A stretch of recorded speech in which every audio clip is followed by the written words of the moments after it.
The purpose of the chosen. That's the topic for today.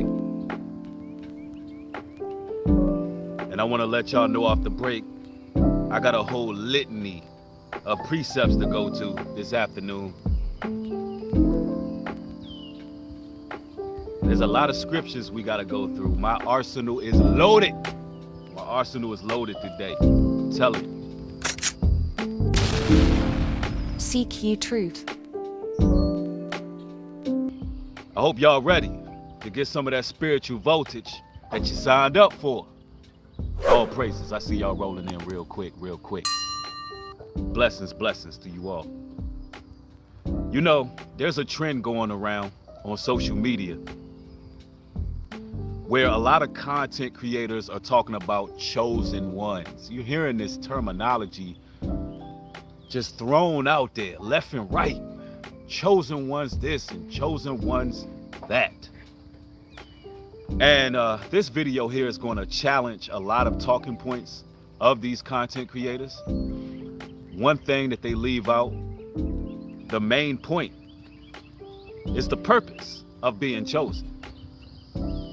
See, over here on Nubreed to the world over, I'm not here to tickle your ears, and I'm not here to flatter you.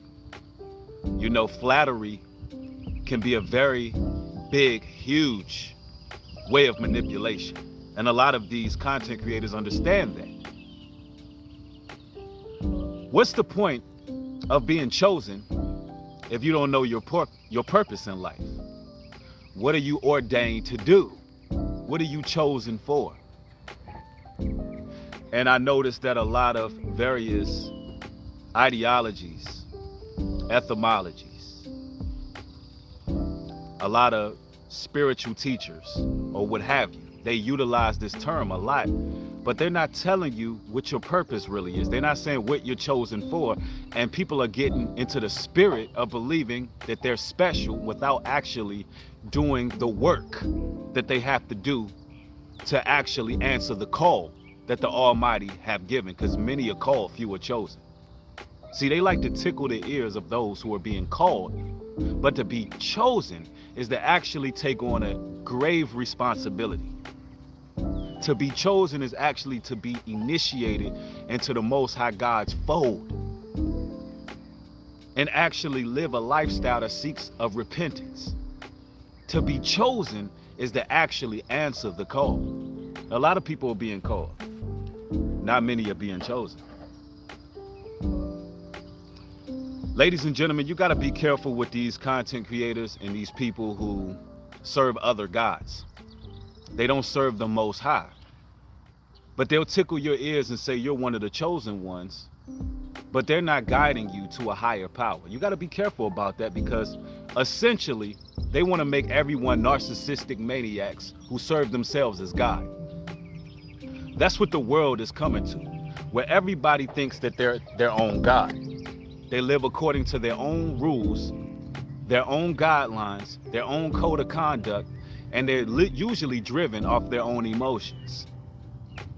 Where the truth is, to be chosen means that you're fulfilling the purpose and the will of the Most High. Are you fulfilling the will of God? Are you in lines of what you were ordained to do? Are you walking the walk that you're supposed to walk?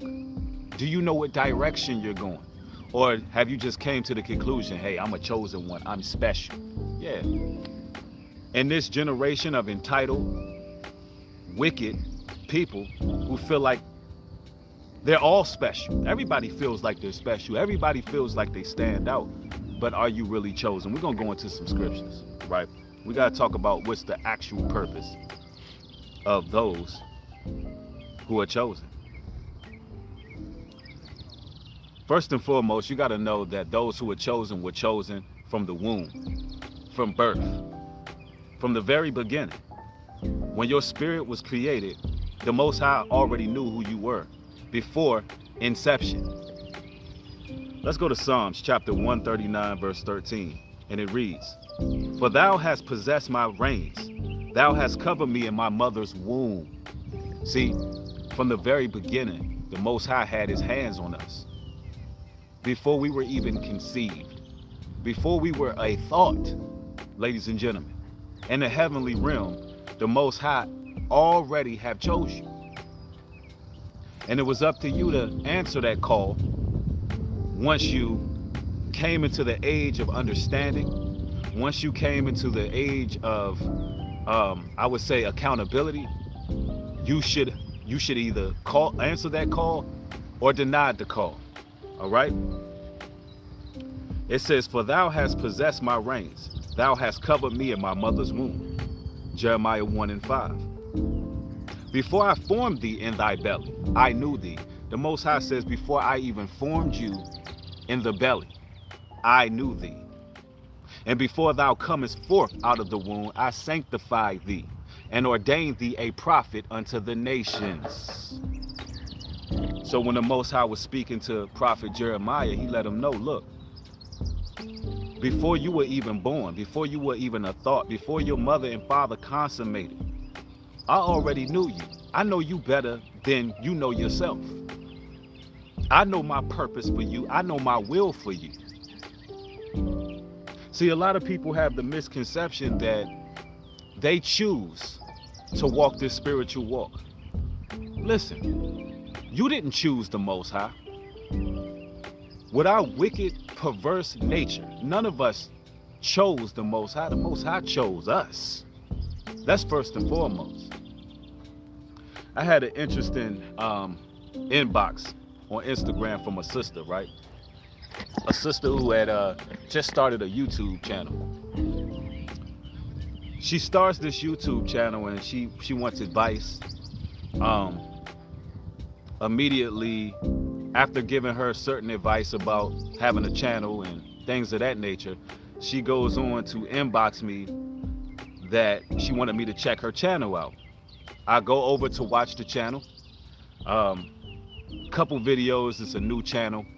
I didn't respond immediately to the sister, and I had to think about what she was saying, right? I had to actually let the information register what message she was bringing forth, right? And before I can even respond, the sister inboxes me in frustration. She's frustrated. She says, nobody wants to help me, basically propel to the next level spiritually. I'm tired of being ignored. I have so much truth. I have so much knowledge. I have so much this. Why nobody is following this and nobody is listening to me? And all I can hear in this message is utter sheer frustration, believing that she chooses to be in a point of limelight and a point of attention. It really showed what she really wanted out of being one who brings the truth forth. And she really just wanted attention and limelight, and it's apparent. Because I'm gonna be honest with you, most brothers or sisters who are chosen by the Most High are extremely isolated and extremely extroverted. And they literally did not want at all to be a public figure whatsoever. The Most High deals with those who have contrite, lowly spirits. He deals with those who are humble. He uses the most introverted people to do the most extroverted work. Understand that. And I'm gonna go to these scriptures. Let me show you something in John here. Because I think the sister's heart was definitely in the wrong place, right? John 15:16 reads, "Ye have not chosen me, but I have chosen you, and ordained you, that ye shall go forth, bring forth fruit, that your fruit shall remain, that whatsoever ye shall ask for the Father in my name, he may give you."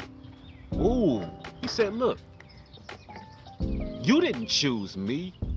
I chose you to bring forth fruit. See, people be getting this misconception that, they're gonna be the ones out there to go out there and make point A, B, and C happen without the Most High making that your purpose. That may not be a part of your purpose. You may not be ordained to do that. Therefore, a lot of people go against the grain. Listen, there was a prophet in the Bible who committed suicide because his words did not take, because he didn't have the attention that he desired. because people didn't gravitate towards what he was saying, right? Maybe that was not part of his purpose.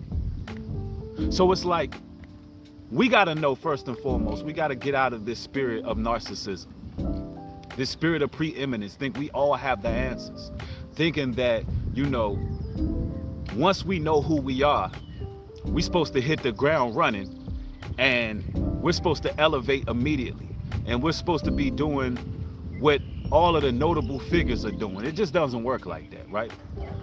It doesn't work like that. So first and foremost, you got to know what being chosen even means. Who chooses who?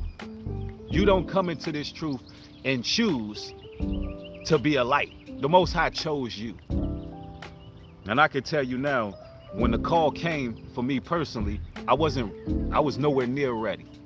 I rejected being in the public. I rejected being a voice or a mouthpiece for those who needed it. I rejected it many, many, many times. But since a child, I always knew something was there. I always knew it. It was something that was ignored. It was something I tried to push back. It was something where I looked at it and said, Lord, I just want to be normal. I don't want to carry that. I don't want to carry those type of burdens. But the Most High chose. He said, no, I want to use you for this purpose. And that's how it went. It wasn't somebody trying to force his way in. And that's what I see a lot of people do. And that's not the first inbox that I got of someone operating in that spirit. Now, let's continue here. 1 Peter chapter 2, verse 9. But ye are chosen, a chosen generation, a royal priesthood, a holy nation, a peculiar people, that should show forth the praises of him who have called you out of the darkness into the marvelous light. Yes, the Most High God, he chose a peculiar people. He chose us to bring forth his praises out of the darkness into his marvelous light. And that's what our purpose is. Listen, you got to understand that a lot of us came from some real dark places. We came from places where we thought we was at the point of no return. And to show his majesty and what we have came from, that is part of our purpose, because that'll be a light to the nations. And y'all got to understand, you can't judge someone based on their past, because if there's anyone who can help people get through their tough situations and minister to those people, is the ones who've been there and done that. There's no greater teacher than experience. You understand? So a lot of the times, the Most High chose you to minister to those who are going through the same thing that you went through.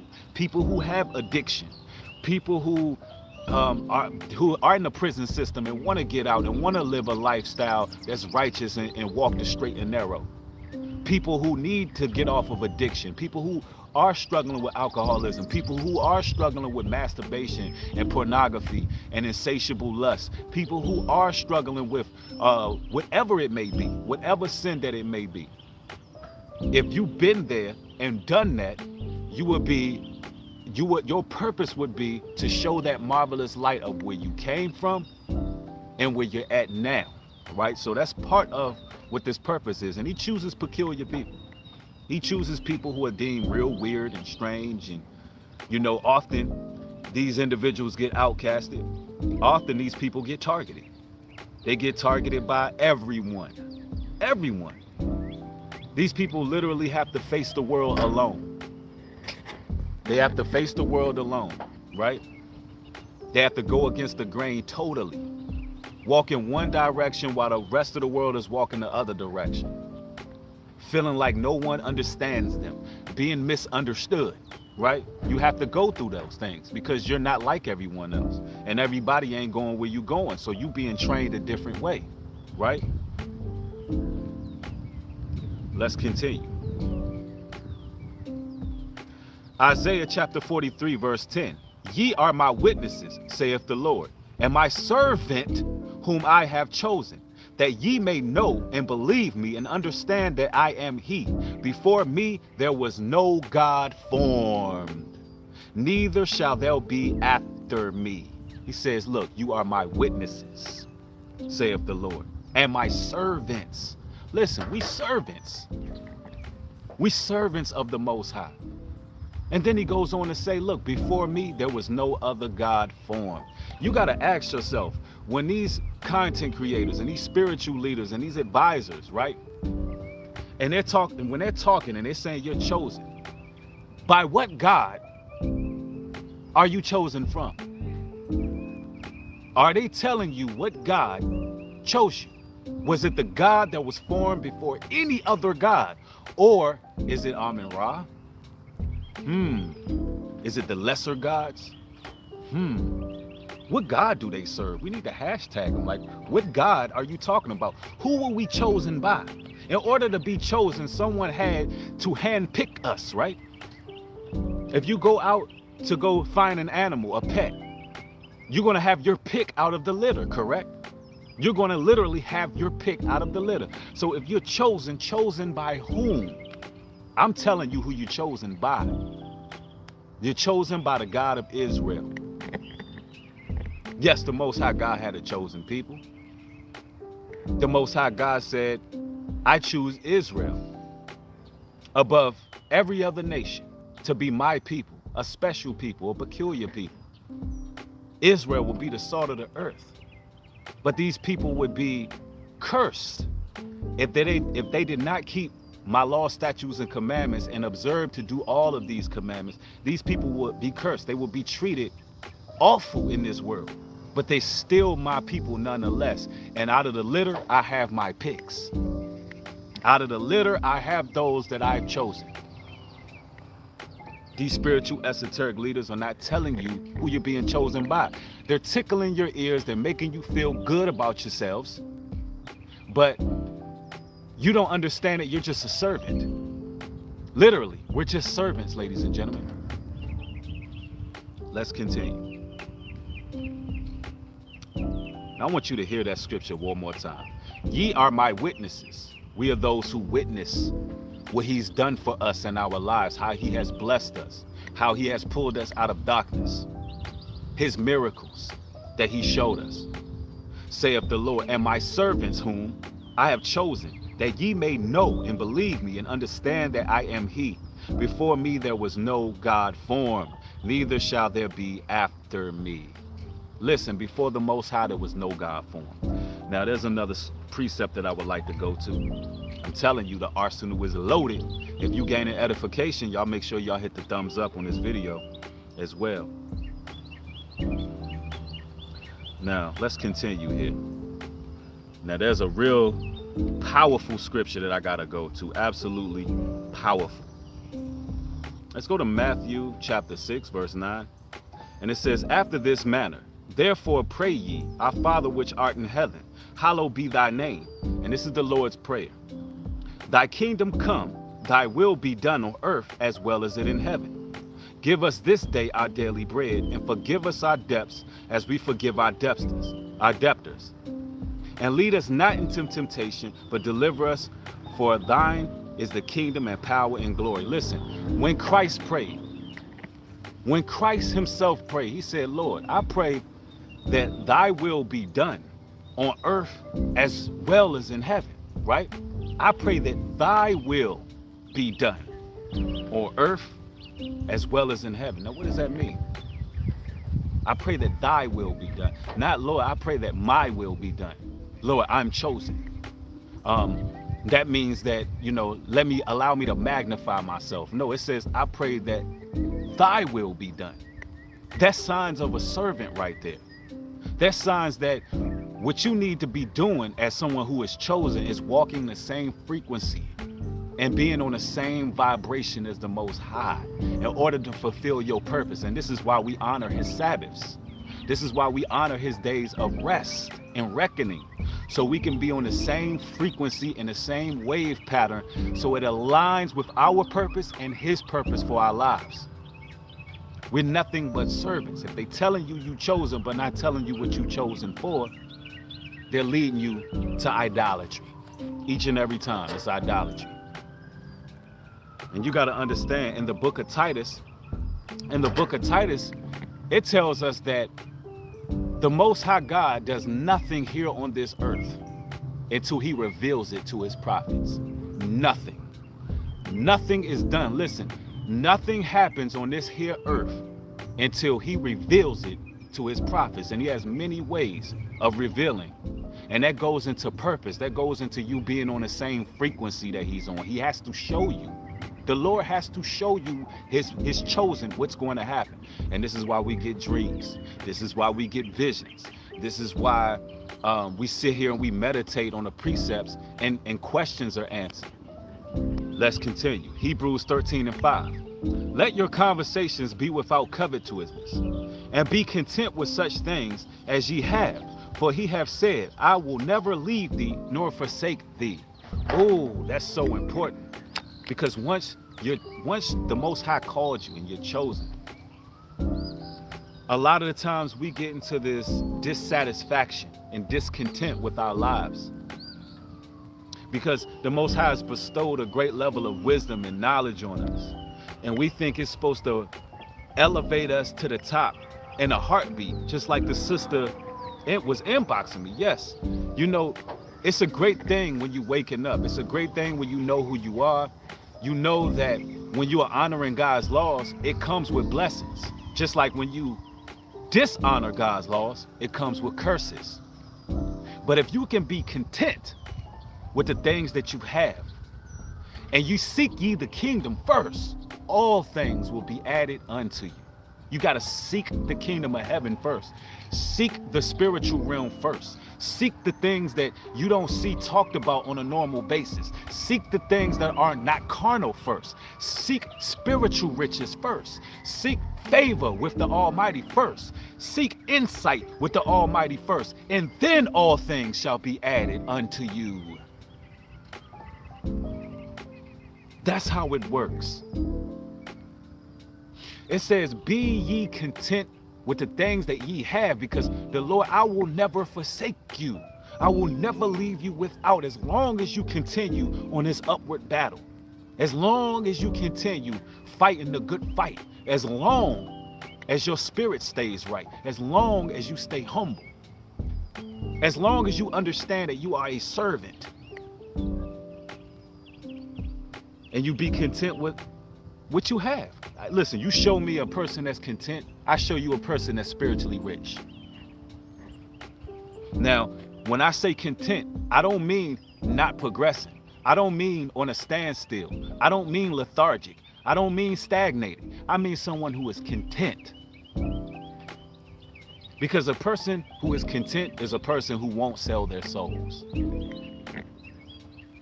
A person who is comfortable in their own skin, a person who is content with what they have, a person who is happy with food, clothes, shelter, raiment, and everything that they need, and they want what they need, and they don't need what they want. Let me repeat that. They want what they need, but they don't need what they want. A person who has that understanding, I show you a person that is spiritually rich. When you're looking at these celebrities, what you seeing is spiritually dead people. You seeing people who are classless. You see people who are far from royalty, but they're dressed up like royalty. They're like beautifully dressed pigs. That's like when you see your celebrities on the EBT Awards and you see, you know, these music videos, all you looking at is well-dressed pigs. You're looking at swine, classless people. Soulless people, people who have been degraded to the point of no return. That's why the Bible tells you not to envy the wicked. And you got people out here nowadays envying those who were chosen to do the Most High's work. How can you envy those when you were chosen as well? You were chosen to play a different position. You were chosen to play a different position. Now, let me continue here.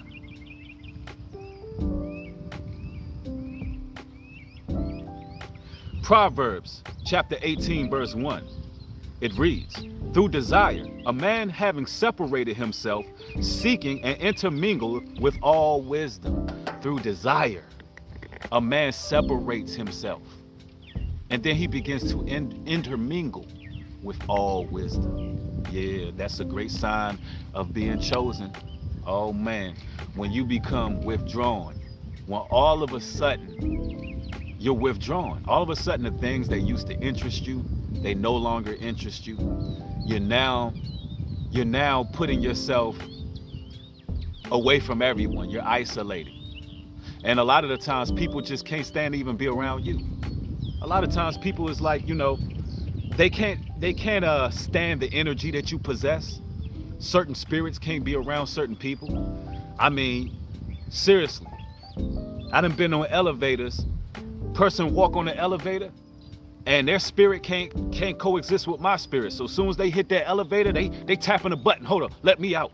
Oh no, I can't be among this person. Because you start to glow. You start to possess this power. And it also comes with charisma. Yeah, the Lord blesses us with charisma. You become magnified. His glory shines on you. And people just can't be around it. And then you wonder why, certain friends and family and colleagues and friends and people you used to be around, listen, you spiritually intimidate them. When they see you, they're intimidated because they do little dirty things in the dark. And then when they see you, you're basically a mirror of their faults. It shines. And you're not trying to be that purposely, but it's almost like when you wake up and your eyes are open, you can see through people. You're not just seeing people, you see through them. Your eyes pierce their souls. You know their intentions because the Lord is protecting you. He's keeping you safe. He's showing you things. He's showing you what he sees. That's what's happening. The Lord is showing you, as somebody said it, it's like looking through glass. Right. The Lord is showing you what he sees in certain people in order to protect his interests. The Most High God protects his interests. That's just like if he's going to choose you, right? He's investing in you. I want you to look at this from a business aspect. He's investing in you, so of course he's going to protect his interests, right? Like if you start up a business, that's your baby. You want to make sure that everything is running prosperously, fluidly, and everything is right. If you into real estate, you want to make sure maintenance is up. You want to make sure you want to make sure your business is not connected with certain other businesses that may be plummeting. You don't want to have business partners with someone who is on the decline because that's bad for business, right? So that's how the Most High looks at who he chose, his interests. He's like, look, I got to protect my interests. As long as they obedient to me and they on the same wavelength and they walking that walk, not just talking that talk, hey, I'm going to start to make moves. Let's continue. It says, through desire, a man have separated himself, seeking and intermingleth with all wisdom. Listen, through desire, a man will separate himself because it's almost like you can't stand to be around too many individuals and be able to think clearly. You won't be able to do it. And once you are to yourself, once you are isolated, the Most High God will start showing you all kind of things that you didn't see before. You become symbol literate. You become knowledgeable on things that you never even thought about. Things that are being revealed to you that were unforeseen. And that's how it works. You start to really study to show yourself approved. And you just can't be around too many people.